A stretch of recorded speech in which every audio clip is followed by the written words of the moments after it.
Hello everyone, welcome back to our YouTube channel. This is English classes by Preeti ma'am. Hope you all are fine and doing well and doing good study also. आज हम बात करते हैं 12th class की, इसीलिए specially studies के ऊपर focus करने के लिए बोला है। 12th क्लास में जो नोटिस राइटिंग आता है उसको हम कैसे लिख सकते हैं, आज मैं आपको इजी और सिंपल वे में वो बताऊंगी। और वो आपका 4 मार्क्स का जो नोटिस आता है 4 मार्क्स का, 4 में से 4 मार्क्स आप कैसे ऑब्टेन करेंगे, आज हम वही पढ़ेंगे। इजी तरीका है, सीखना बहुत आसान है, 4 के 4 नंबर कहीं नहीं जाने वाले हैं। Let's get started. First point हम करेंगे name of the institute, organization और स्कूल। सबसे पहले हम मिड के अंदर क्या लिखेंगे, स्कूल का नाम लिखेंगे, जिसका अगर स्कूल का नेम मेंशन है स्टेटमेंट में तो स्कूल का नेम लिखेंगे, किसी इंस्टीट्यूट का मेंशन है तो इंस्टीट्यूट लिखेंगे, किसी ऑर्गेनाइजेशन कोई क्लब है तो उनके नेम को हम मेंशन करेंगे मिड में। ठीक है, फर्स्ट लेटर कैपिटल और स्मॉल लिख सकते हैं या पूरा ब्लॉक्स में भी लिख सकते हैं आप। सेकेंड पॉइंट जो रहने वाला है वो है notice. It should be in capital letter, ये हमेशा कैपिटल लेटर में ही होगा। It will be in capital letter notice. सबसे पहले स्कूल का नेम, इंस्टीट्यूट का नेम, ऑर्गेनाइजेशन का नेम, उसके बाद आपका नोटिस। टू जो हमारे पॉइंट्स हैं इनको लर्न कर लेंगे, पॉइंट वाइज लर्न करेंगे, जल्दी होता है। लेफ्ट साइड में आपकी डेट आ गई, डेट कैसे मेंशन करेंगे, पहले डेट, मंथ, ईयर, या फिर ऐसे हो सकता है मंथ कर दिया जाए फिर डेट कर दी जाए फिर ईयर तो एंड में ही रहेगा, लेकिन सबसे अच्छा तरीका है सबसे पहले डेट करें, फिर मंथ करें और फिर ईयर मेंशन करें। फिर बात आती है हेडिंग और टाइटल की। This is the most important thing in notice. Heading और टाइटल, जो आपका टॉपिक है नोटिस का, वही आपका हेडिंग या टाइटल है। मान लो आपको किसी ने नोटिस में इन्फॉर्म करने के लिए बोला है poetry competition, debate competition, painting competition, swimming competition, football championship, जो भी आपका हो वो आप क्या है मेंशन कर देंगे एज अ टाइटल और एज अ हेडिंग के तौर पे या टाइटल के। It will be in bold letters में होगा और underlined, maybe you can underline it, हो सकता है आप अंडरलाइन भी कर सकते हो, इसको ईजी हो जाएगा आपके लिए। अंडरलाइन थोड़ा सा अट्रैक्टिव लगेगा नोटिस, ठीक है, अट्रैक्टिव लगेगा। अब ये हमारा 4th पॉइंट भी कर लिया हमने। फिर है body of the notice. Body of the notice means content क्या मेंशन करने वाले हो, कंटेंट हमें लिखना है। कंटेंट के लिए हमें क्या क्या चीज़ें ज़रूरी है। सबसे पहले हु मीन्स कौन, यानी नोटिस कौन लिख रहा है। देन व्हाट, किस चीज़ के लिए लिख रहा है, क्या लिख रहा है, किस चीज़ के लिए लिख रहा है। देन व्हेन, कि भाई कोई भी कंपटीशन है या कोई भी चीज़ है, कोई भी इवेंट है, वो कब है। ठीक है ना, जब हमें पता ही नहीं होगा तो हम कैसे किसी को इन्फॉर्म कर पाएंगे, कब है। देन वेयर, कहाँ है, ये फोर डब्ल्यूज आपको लर्न करने हैं। हु, व्हाट, व्हेन, वेयर, ये चारों डब्ल्यू आपको लर्न करने हैं, यही हम कंटेंट में लिखने वाले हैं। एंड इंस्ट्रक्शन इफ एनी, कोई इंस्ट्रक्शन हो तो आप लिखेंगे। अब कंटेंट में बात कर लेते हैं। आपको स्टार्टिंग लाइन और एंडिंग लाइन भी मैं दूंगी। स्टार्टिंग लाइन में आप क्या लिख सकते हैं, स्टार्ट करेंगे जब हम इट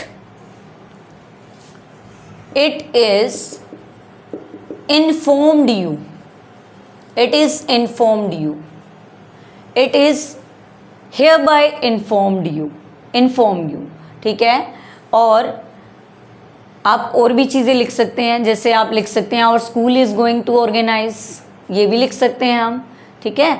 और here is the given notice by, जो भी नेम हो लिख सकते हैं। here is the given notice by, जो भी है आपका उसको लिख सकते हैं। लेकिन मोस्ट जो इजी है वो ये है इट इज़ इन्फॉर्म्ड यू, या this is to notify you, ठीक है, this is to inform you, ये लाइन हम स्टार्टिंग में करेंगे। फिर क्या करेंगे कि क्या ऑर्गेनाइज करने वाले हैं, उस जिस चीज़ का नोटिस दे रहे हैं उसको मेंशन करेंगे, क्या है, व्हाट का आंसर देंगे। जैसे हम बता सकते हैं our school is going to organize a painting competition, ठीक है, बता दिया आपने। फिर किसका आंसर देंगे, व्हेन, कब है, on 25 July, on the occasion of Teej, जो भी आपका ओकेज़न है या कब है वो मेंशन कर देंगे, डेट मेंशन कर देंगे, इस डेट को है। फिर हम बताएंगे कहाँ है, अगर हम किसी को इन्फॉर्म कर रहे हैं तो बताना पड़ेगा, it is in school auditorium, it is in fans club, whatever you know. If it is given in the statement you can take from it. अगर स्टेटमेंट में दे रखा है तो वहाँ से आप लेंगे, ठीक है। टैगोर ऑडिटोरियम, जो भी ऑडिटोरियम है, स्कूल ऑडिटोरियम, तो आप मेंशन कर देंगे उसको। अब हमारा हु का आंसर आ गया, व्हाट का आ गया, व्हेन का आ गया, वेयर आ गया। अब बात रहेगी इंस्ट्रक्शंस।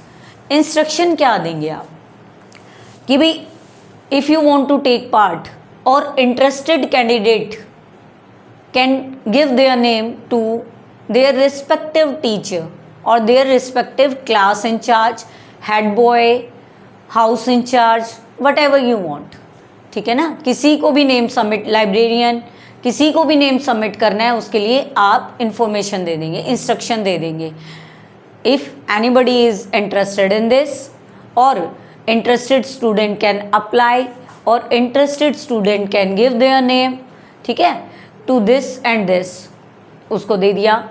लास्ट जो मोस्ट इम्पोर्टेंट लाइन है जो मैं आपको बताने वाली हूँ, इसके बिना तो नोटिस पूरा ही नहीं होगा, ठीक है। फर्स्ट लाइन बता दी मैंने, इट इज़ इन्फॉर्म्ड यू, या फिर it is to inform you, this is to notify you, ठीक है, ये लिखेंगे। और लास्ट की एंडिंग लाइन जो बता रही हूँ मैं, नोट कर लेंगे,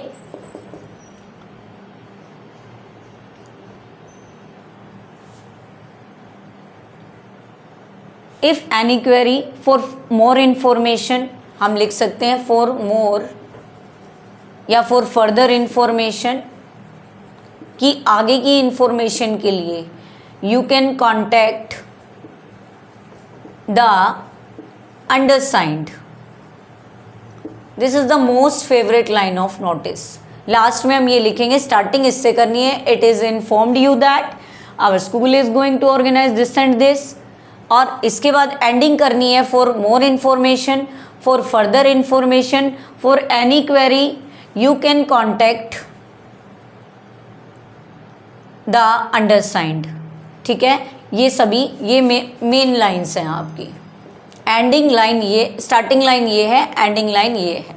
फिर बात करते हैं हम सिग्नेचर की। अब यहाँ आ जाएगा सिग्नेचर लेफ्ट हैंड साइड, फिर आपका नेम आ जाएगा, नेम और डेजिग्नेशन। डेजिग्नेशन होती है पोस्ट, किसकी आएगी, of the person writing the notice, जो पर्सन नोटिस लिख रहा है उसके नेम और डेजिग्नेशन पोस्ट आएगी। अब जो स्टेटमेंट में मेंशन है ना नेम, वही लिखना है। You can't right your name, आप अपना नेम नहीं लिख सकते। आपका नेम अगर वहाँ गिवन नहीं है कोई भी name, you can write ABC XYZ what ever you want, ठीक है, कोई भी नेम लिख सकते हो। At the end of the notice you will put it in box, एक बॉक्स में इसको क्लोज कर देंगे, स्केल लेंगे, अच्छा सा एक बॉक्स बनाएंगे। You will definitely get 4 marks, पक्का आपको 4 नंबर मिलेंगे इस नोटिस के लिए। मैंने स्टार्टिंग लाइन बताई, एंडिंग लाइन बताई कंटेंट के लिए। स्टार्टिंग में बताया इंस्टीट्यूट का नेम, फिर बताया नोटिस, रिपीट कर देती हूँ, फिर डेट, हेडिंग या टाइटल बोल्ड में, body of the notice, body of notice में WH यानी 4W आप लर्न करके रखेंगे, हु, व्हाट, व्हेन, वेयर, इनका आंसर आपको करना है, ठीक है ना, कि कौन लिख रहा है, या I am the head boy of the school, I want to inform you, ऐसे भी लिख सकते हैं हम, या it is informed you that our school is going to organise this and this, ऐसे भी कर सकते हैं हम। और उसके बाद लास्ट लाइन आपको ये हमेशा याद रखनी है, for more information, this is the simplest line, सबसे आसान लाइन है, for more information you can contact the undersigned, कि भाई अगर आपको और इन्फॉर्मेशन चाहिए तो नीचे वाले को आप, जो अंडरसाइड नीचे मेंशन है, जो नेम मेंशन है, उससे कांटेक्ट कर सकते हैं। सिग्नेचर आ जाएगा, नेम आ जाएगा, डिजिग्नेशन आ जाएगा। Then you put it in box, notice को बॉक्स में डाल देंगे। अब मैं आपको नोटिस के कुछ टिप्स देना चाहती हूँ जो आपके बहुत ही काम आने वाले हैं। अभी तो मैंने फॉर्मेट करवा दिया है लर्न, आपको प्रैक्टिस कर लेंगे आप इसकी, और नोटिस हम आगे जो क्लासेस आएंगी उनमें करेंगे, 1-2 प्रैक्टिस उनमें करेंगे। अभी बात करते हैं टिप्स की कि टिप्स कैसे हैं। फर्स्ट पॉइंट देखते हैं, keep it brief and clear. सबसे पहली बात है, इसको छोटा ही रखना है, नोटिस को ज़्यादा बड़ा नहीं लिखना, क्योंकि it is of 4 marks only, 4 number का है। ये नहीं कि आप पूरा पेज का नोटिस लिख देंगे। It is around 50 words, 50 words are enough, ठीक है ना, बहुत रहेंगे आपके 50 words, near about 50 words you will use in notice. Second point is use formal language, formal language use करनी है। और इंक्लूड, मैंने बताया था वट का यूज करना है, वैन का करना है, वेयर का करना है, हु का और हाउ का, इनका हमें आंसर करना है। ये सारी चीजें कि क्या है, कब है, कहाँ है, और कौन इसको यूज करने वाला है, या कौन इसके बारे में बता रहा है, और कैसे ये होगा। नेक्स्ट पॉइंट है अवॉइड पर्सनल डिटेल्स। इसमें आप अपनी पर्सनल डिटेल ऐड नहीं करेंगे, अपने बारे में ये नहीं है एक्सप्लेनेशन देने लगेंगे, ऐसे भी नहीं करना है। I Rahul want to inform you, ऐसे नहीं लिखना है, ठीक है। ये हमेशा थर्ड पर्सन में लिखा जाता है। आप इसके लिए मैं आपको बताती हूँ, इनफॉर्मल टोन आप अवॉइड करेंगे, formal tone, formal language use करेंगे। फिर इसका लास्ट पॉइंट है third person is generally preferred, third person का यूज करेंगे। थर्ड पर्सन को होता है कोई तीसरा, ठीक है ना। तो इसमें अवॉइड यूजिंग आई का यूज नहीं करेंगे, वी का यूज नहीं करेंगे, और यू का भी कम ही करेंगे। क्या यूज करेंगे उसकी जगह आप स्टूडेंट्स, जैसे स्कूल से रिलेटेड ही एग्जाम्स में आता है। ये नहीं कि कोई भी इस तरह का नोटिस आए जो आपके लिए अभी तक आपने ना पढ़ा हो, क्योंकि 12th क्लास के बोर्ड की बात की जा रही है। अब हम स्टूडेंट्स हो गया, या पार्टिसिपेंट्स हो गया, टीचर्स हो गया, कमेटी होगी, एक्सेट्रा, ये सारी चीज़ें हम यूज़ करेंगे, वर्ड्स यूज़ करेंगे इंस्टेड ऑफ दीज पर्सन्स, ठीक है। लास्ट पॉइंट है जो टिप मैं आपको देना चाहती हूँ टेंसेस की। एक बात तो ये नोटिस कर लो, ये हमेशा पैसिव वॉइस में ही होता है, मोस्ट ऑफ पैसिव वॉइस में ही ये लिखा जाता है। और फिर बात करते हैं टेंसेस की। टेंस कौन कौन सा इसमें यूज़ किया जाता है। अगर हम जनरल नोट्स की बात कर रहे हैं, थर्ड पर्सन में यूज़ किया जाएगा, और प्रेजेंट और पास्ट का यूज़ किया जाएगा। सेकंड देखते हैं, जब अगर इवेंट्स बता रहे हैं ऑलरेडी डन, पहले ही कोई इवेंट हो चुके हैं, यानी वो क्या शो करेगा, थर्ड पर्सन का यूज़ करेंगे, पास्ट टेंस में ही यूज़ करेंगे। फिर बात करते हैं प्लान्स। अगर कोई प्लान बता रहे हैं, this will be held on, ठीक है, this meeting will be held on, कि इतनी तारीख को होगी, आगे की फ्यूचर की बता रहे हैं, फ्यूचर प्लान बता रहे हैं, फ्यूचर इवेंट बता रहे हैं, तो हम थर्ड पर्सन का यूज़ करेंगे और फ्यूचर टेंस का यूज़ करेंगे। अब टेंसेस तो तीनों ही यूज़ हो सकते हैं, लेकिन मोस्ट ऑफ द इसमें क्या है, आपका प्रेजेंट टेंस ही यूज़ होता है, या फिर आपको आगे के बारे में कोई इन्फॉर्मेशन देनी है तो फ्यूचर टेंस यूज़ हो जाता है। पास्ट का कम ही यूज़ होता है, ठीक है ना। कोई चीज़ गुम गई हो, जैसे फाउंड और लोस्ट वाले जो नोटिस होते हैं, उनमें हो सकता है 1-2 लाइन, क्योंकि पास्ट का इवेंट के लिए या पास्ट हैपनिंग के लिए हम पास्ट का यूज़ करेंगे। तो आज हमने पूरा नोटिस को बिल्कुल डिटेल से पढ़ा है, उसके फॉर्मेट को पढ़ा है कि कैसे हमें फॉर्मेट लिखना चाहिए, क्या क्या चीज़ें लिखनी चाहिए। फिर हमने इसके टिप्स जाने हैं कि शॉर्ट होना चाहिए, ब्रीफ होना चाहिए, फिर फॉर्मल लैंग्वेज में होना चाहिए, फिर पर्सनल डिटेल्स नहीं होनी चाहिए, थर्ड पर्सन में यूज़ करना चाहिए, फिर उसके बाद क्या अवॉइड करना है, क्या यूज़ करना है। ये सभी बातें हमने नोटिस के रिगार्डिंग पढ़ी। ये आप सभी क्लासेस के लिए यूज़ कर सकते हैं। आपकी 3rd, 4th, 5th से स्टार्ट हो जाता है नोटिस, और टिल 12th क्लास तक नोटिस रहता है, या आगे भी आपको ज़रूरत पड़ सकती है नोटिस राइटिंग की। तो आपके लिए ये मैंने बिल्कुल डिटेल में नोटिस को एक्सप्लेन किया है, और आप इसको पढ़ के पूरे 4 के 4 नंबर अचीव कर सकते हैं, ऑब्टेन कर सकते हैं। आपको जरूर बोर्ड में 4 मार्क्स मिलेंगे अगर आप मेरे अकॉर्डिंग इसको प्रैक्टिस करोगे। तो आप मुझे कमेंट सेक्शन में लिख सकते हैं कि आप आपको ये नोटिस का जो वे है या फॉर्मेट है वो कैसा लगा, किस तरह से आपको समझ आया है। अगर आपको वीडियो अच्छी लगी है, क्लास अच्छी लगी है, तो आप हमारे चैनल को सब्सक्राइब कर सकते हैं। अगर आप नए हो तो भी हमारे चैनल को सब्सक्राइब कर सकते हैं, हमारी वीडियोज़ को लाइक और शेयर कर सकते हैं। Thank you student for watching and listening my videos.